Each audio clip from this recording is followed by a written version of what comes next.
DNA is a double helix that contains 4 types of nucleotide subunits and 2 polynucleotide chains. The nucleotide subunits are adenine, which bonds to thymine, and cytosine, which bonds to guanine. Nucleotides are made up of a base, a phosphate, and a 5-carbon sugar.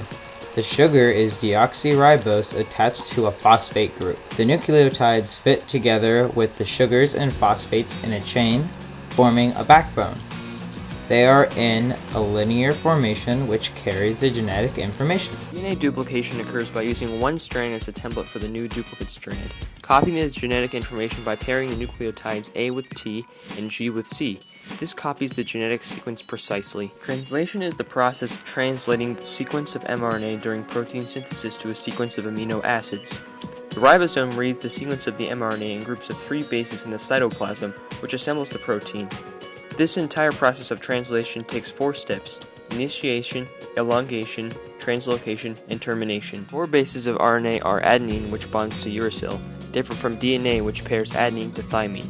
The others are cytosine, which pairs to guanine. mRNA has codons, which are a set of nucleotides that form a unit of genetic code in either DNA or RNA.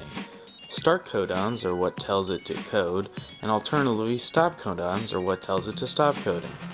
There is one other type of codon, which is the anticodon, which is the complementary pair of codon and tRNA, which goes with mRNA. Transcription is the process when DNA information is copied into a new mRNA molecule.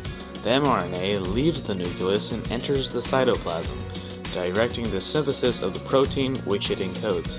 An example of how DNA is transcribed into mRNA and how mRNA is translated into proteins is when the body goes through these processes when producing hemoglobin. The body creates this protein for maintaining homeostasis and uses translation and transcription to produce it.